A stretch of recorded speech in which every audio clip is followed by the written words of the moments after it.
Oi pessoal, tudo bom com vocês? A gente teve alguns imprevistos e não tivemos aulas este mês praticamente, então eu estou fazendo um pequeno vídeo aqui explicando o conteúdo da prova de uma forma bem rápida e didática. Vamos lá, capítulo 7, a gente estava falando sobre Ásia, então a gente vai abordar alguns temas. Eu vou estar enviando após o vídeo a descrição da aula sobre quais páginas vocês vão ter que estudar e quais os temas que essas respectivas páginas estarão abordando, certo? Iniciando na página 154, capítulo 7, quadro físico e recursos naturais da Ásia. O que é que eu vou pedir para vocês, né? A gente vai dar uma adiantada aqui e a gente vai lá para a página 159, onde lá vai estar falando sobre os rios asiáticos. E como nós sabemos, as primeiras civilizações, elas surgiram em torno dos rios. O que eu vou pedir para vocês é que vocês identifiquem quais foram os principais rios asiáticos e quais as civilizações que surgiram ao entorno desses rios.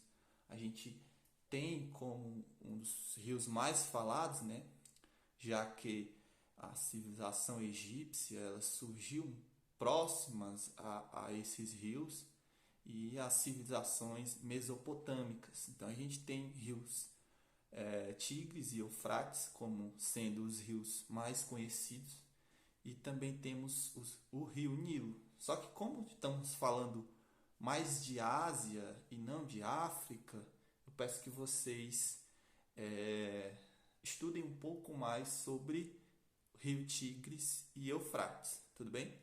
Avançando, a gente está página 160 agora, a gente vai falar sobre recursos minerais e energéticos asiáticos. A gente vai ver na descrição do livro quais são esses principais recursos minerais e energéticos asiáticos. Então vejam com carinho, cuidado, né, quais são as principais fontes energéticas e quais são os principais recursos minerais da Ásia. Isso vai estar na prova. Então, eu peço que vocês grifem, anotem, né, para que na hora da prova vocês estejam a par do assunto. Continuando, nós vamos também falar sobre a oferta hídrica. Como já havia falado antes, vocês precisam, né, entender quais são os tipos de clima predominantes da Ásia. Então vocês olhem a figura 10 da página 161, dêem uma olhada, anotem, certo? Isso vai estar na prova. Por favor, estudem com bastante carinho esse mapa da figura 10. Continuando, eu peço que vocês leem a página 163, quando vai estar falando sobre as vegetações originais da Ásia. Quais são as predominâncias, né, da vegetação original da Ásia, desse continente que ele é multicultural, mas também ele tem diferentes tipos de vegetação. Então você dá uma olhadinha também na figura 13 e no texto em que se fala sobre vegetação e conservação ambiental, certo? Adiante, agora a gente vai adentrar na página 166, quando fala sobre conservação ambiental. O que se faz, né? O que se é preciso para combater o que as próprias políticas asiáticas elas falam sobre conservação ambiental. Então vocês deem uma olhada, é um trecho pequeno na página 166, onde fala sobre conservação ambiental. Vejam quais os animais, né, que sofrem esse risco de extinção, que são preservados. Então vai estar na imagem, vai estar no texto, então deem uma olhada, grifem, anotem no caderno, que aí vocês vão fixando esse conteúdo com mais facilidade. Indo adiante, a gente vai adentrar um pouco no capítulo 8.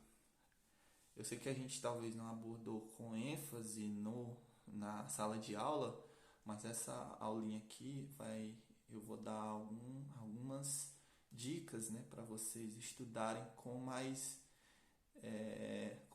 sendo mais direcionado. Então, vou acima do conteúdo que vocês precisarão saber para poder tirar uma nota boa na prova.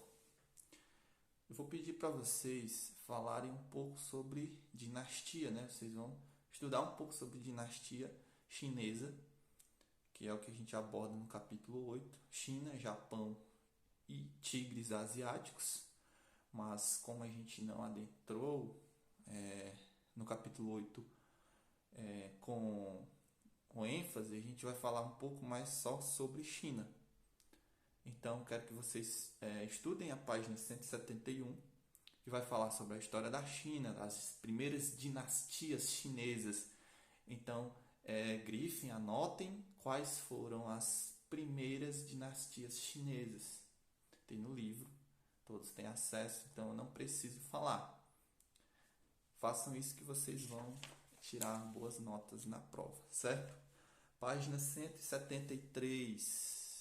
Como nós sabemos, agora recentemente, a Índia ela passou a China em quantidade, em sendo o país mais populoso do mundo. O livro aqui ele é baseado nos dados do IBGE de 2016. Então, até aqui, a China ainda é o país mais populoso do mundo. Então, vocês vão seguir a análise de acordo com os dados do livro, certo?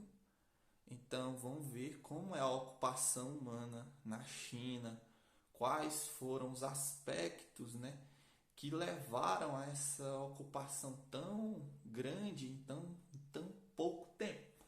O que foi que aconteceu para que a China ela crescesse habitacionalmente tão rapidamente? Como é que houve esse processo de êxodo rural para as grandes indústrias na rede urbana? O que o governo, quais políticas foram necessárias, né, para essa evasão rural?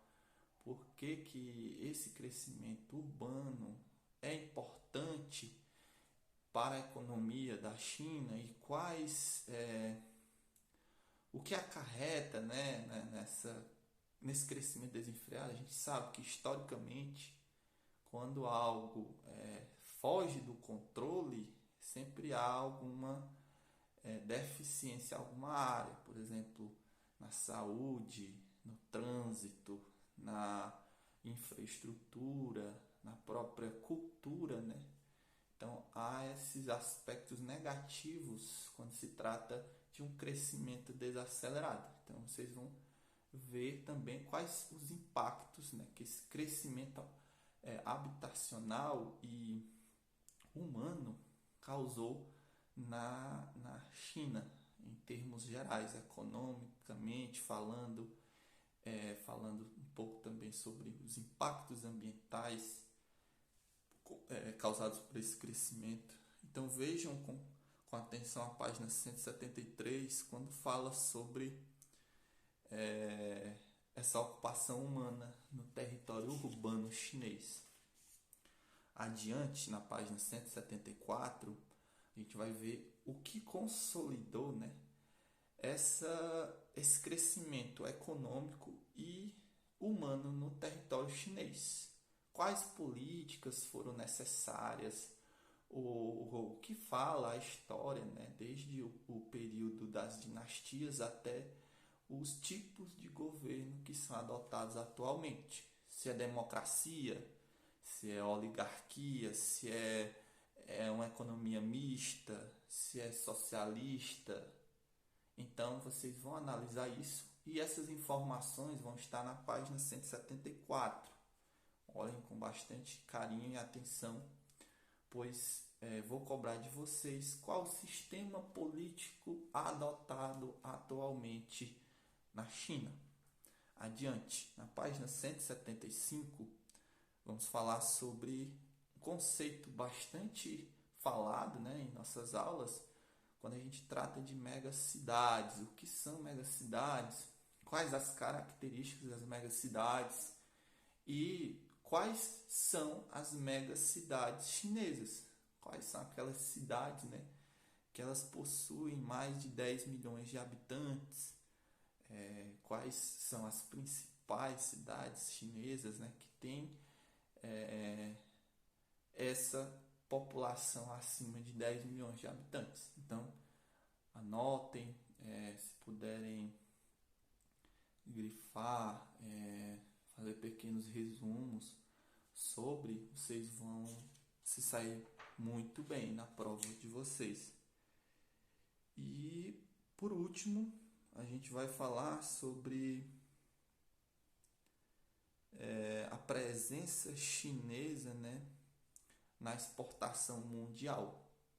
Por que ela é tão importante, né, para que a economia mundial ela seja fortalecida? Por que a China ela exporta tanto? Por que ela vende tanto? Eu sei que ela importa muitos produtos, principalmente do Brasil.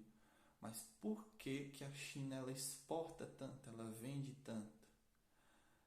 A gente sabe que o território dela já é defasado, falando em controle de população muito grande, falta território para que essa população continue crescendo. E sabemos que as áreas fabris, elas tomam muita parte desse território é tomada pelas fábricas chinesas. Então eu quero saber qual é a importância da China para o mercado econômico global. Então é isso. A gente encerra na página 175. Vou estar colocando abaixo do link do vídeo quais as páginas e os conteúdos que eu acabei de falar aqui, certo? Um abraço, espero que todos estudem com bastante ênfase, né? Nossa última avaliação, a nossa última aula. Não gostaria que fosse virtual, mas por conta de algumas intervenções durante as nossas aulas, eu não pude dar essa aula presencialmente para vocês. O conteúdo é esse. Parece muita coisa, mas não é. É um conteúdo bastante enxuto. A gente viu isso em sala, a grande maioria do que foi falado aqui a gente viu em sala. O resto de vocês tem o livro didático. Gostaria de dar um grande abraço em todos vocês e a gente se encontra na nossa confraternização. Boa noite.